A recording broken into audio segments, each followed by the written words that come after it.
राज्य सरकारने जी मुख्यमंत्री माझी बहीण लाडकी ही योजना अर्थसंकल्पामध्ये जाहीर केली आणि त्याच्यानंतर त्या योजनेला 31 ऑगस्ट पर्यंत अर्ज भरण्याला मुदतवाढ दिली।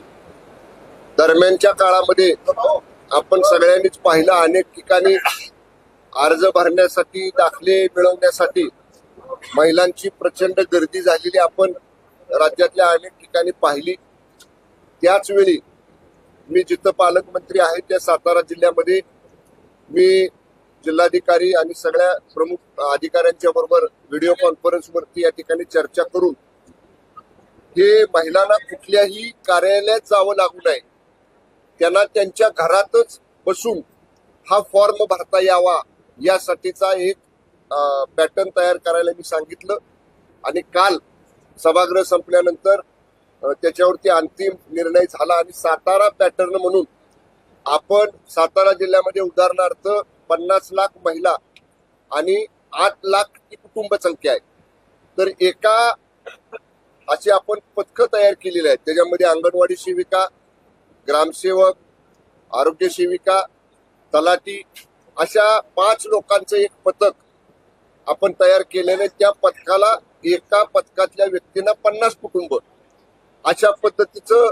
आपण त्यांना विभागवार ठरवून दिलेलं आहे की तुम्ही स्वतः घरी जायचं, कुठल्याही महिलेला त्याच्यासाठी तलाठी कार्यालयात जावं लागू नये, ग्रामसेवक कार्यालयात जावं लागू नये, अंगणवाडी सेविका कार्यालयात जावं लागू नये, घरी जायचं। जे नारी शक्ती ऍप आपलं आहे राज्य सरकारचं, त्या नारी शक्ती ऍप हे अँड्रॉइड मोबाईलवरती आमच्या सगळ्या अंगणवाडी सेविकांकडे उपलब्ध आहे। त्या नारी शक्ती ऍप वरती तो फॉर्म डाउनलोड करायचा, घरी जाऊन त्यांच्याकडे जे उपलब्ध डॉक्युमेंट्स आहेत ते घ्यायचे। जर समजा एखादा दाखला नसला तर त्या अंगणवाडी सेविकेने, त्या आरोग्य सेविकेने ज्या महिलेकडे दाखला नाही त्याची त्याच दिवशी संध्याकाळी संबंधित तलाट्याला माहिती द्यायची आहे। त्या आधारे आमच्या त्या पथकातला तलाठी स्वतः त्या महिला लाभार्थीचा दाखला काढेल, म्हणजे त्या महिला लाभार्थीला कुठे दाखला काढायला जावं लागणार नाही। आज कळालं तर उद्या तो दाखला काढेल, परवा दाखला काढेल 2 दिवसात, आणि परिपूर्ण झालेला तो दाखला जो नारी शक्ती ऍप वरती अंगणवाडी सेविकेला किंवा आरोग्य सेविकेला, ग्रामसेवकांना ज्या पथकातल्या कर्मचाऱ्याने ते काम दिले त्यांच्याकडे पोच करेल।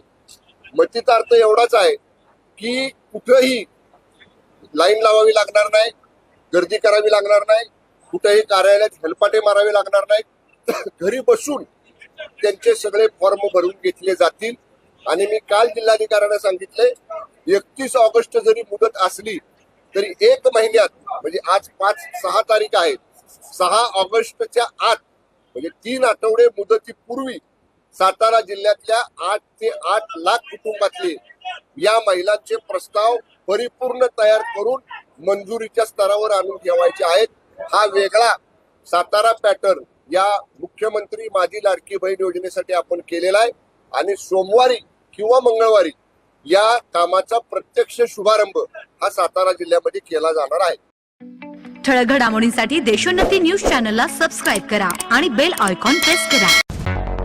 मुंबई, पुणे, नागपूर, मराठवाडा असो का विदर्भ, राजकीय, सामाजिक, शैक्षणिक क्षेत्र असो का क्रीडा, सर्वच घडामोडीचे विश्लेषण पाहायला विसरू नका। फक्त देशोन्नती न्यूजवर।